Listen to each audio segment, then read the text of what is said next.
Shalom. I'd like to start out by giving all glory, praise, and honor to Yahweh Bahasham, Yahweh Shai Bahasham, or Chakwadash.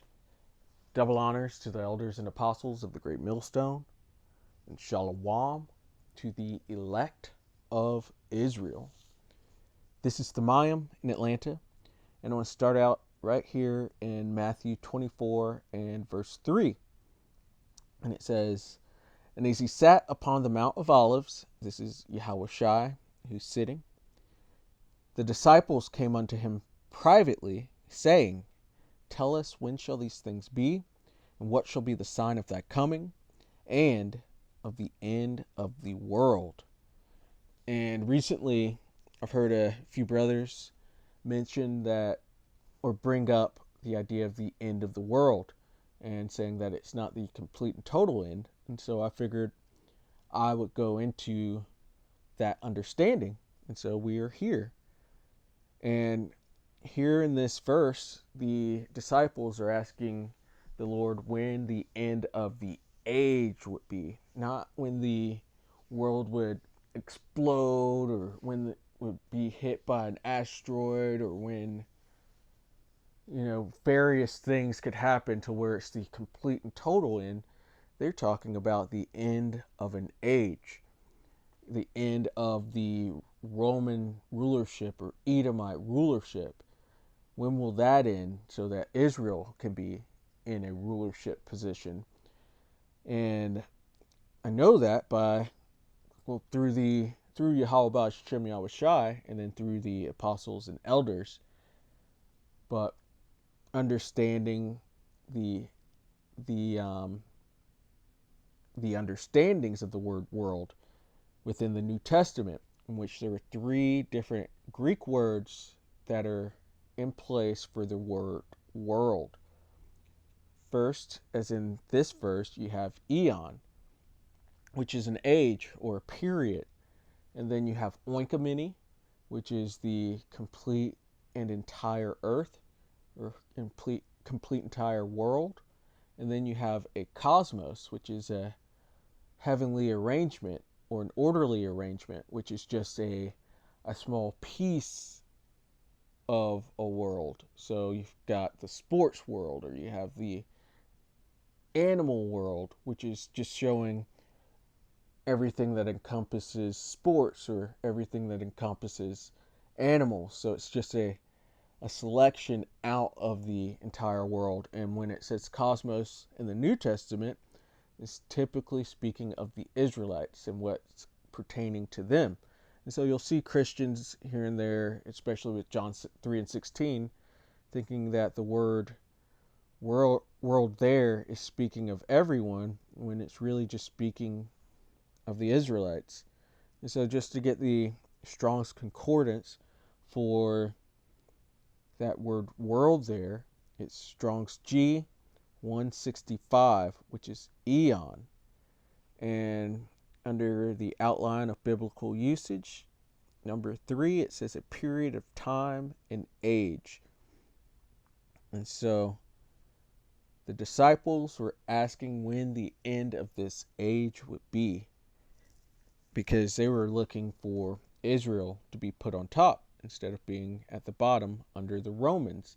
And even now, in this age, we're looking for the end of the world, end of this age, end of this eon, because we want Israel, or Yahweh, we want Yahweh Shem Yahweh Shai to be on top with Israel instead of under the Romans, because we're currently under the reincarnation of the Roman Empire, which is still ruled by Edom.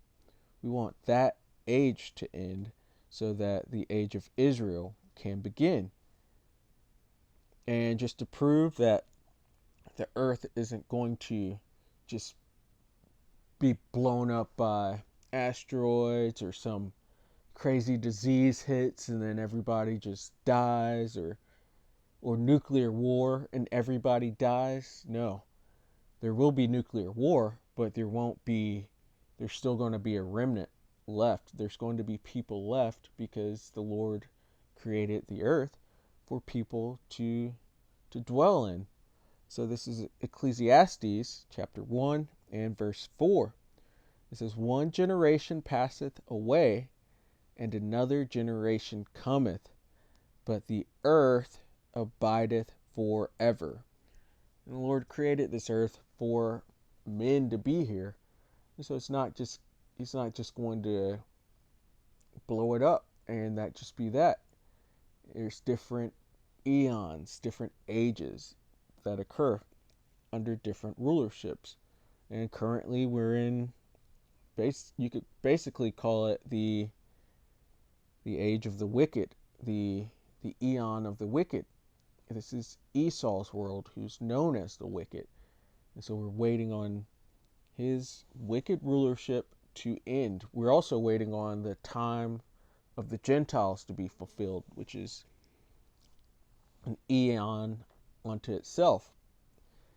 And we want all that to end so that the age of Israel can begin. This is 2nd Esdras chapter 6 and verse 9. It says, "For Esau is the end of the world."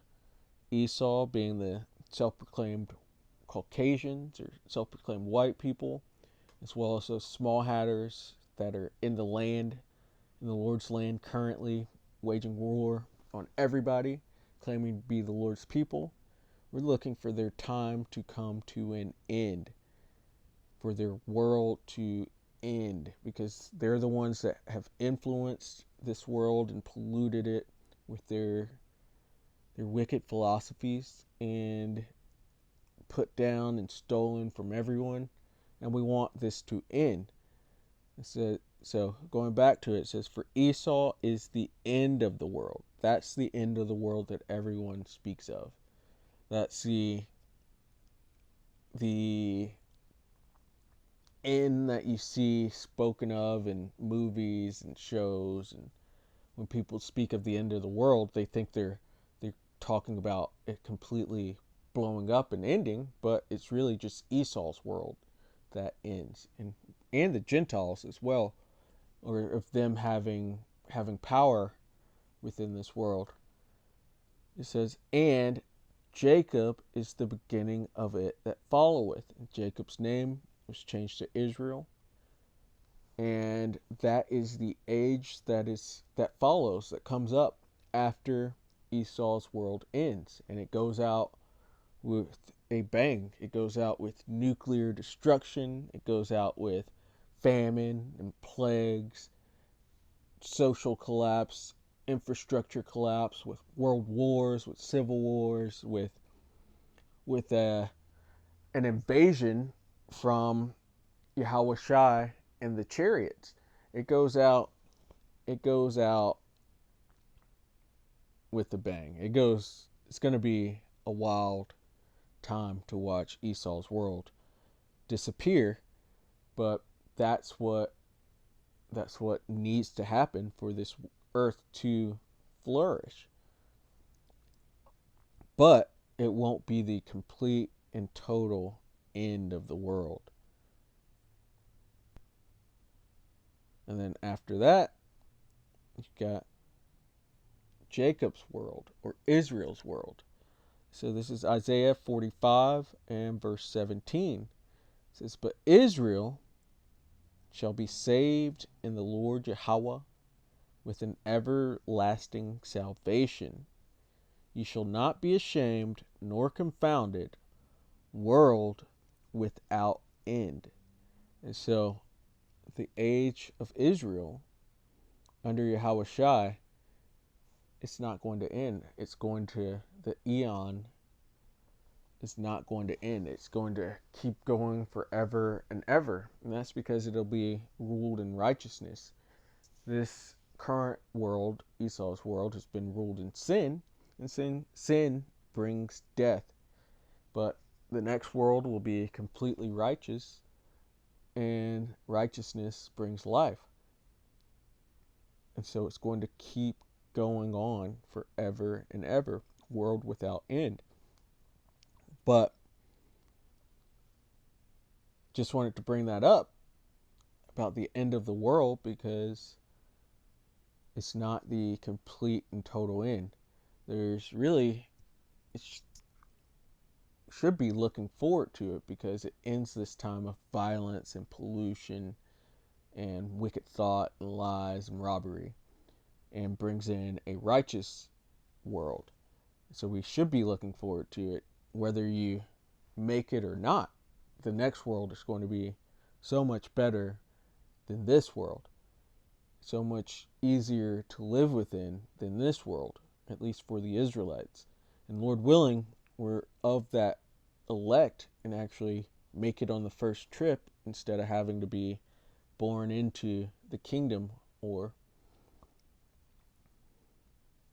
be you just want to make it into the kingdom on the first trip. But yeah, it's not the end of the world. It's not going to be blown up. It's just the end of an age. And so, Lord willing, that was edifying.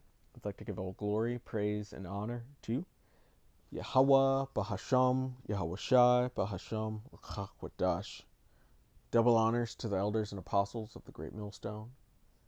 And Shalom to the elect of Israel. Shalom.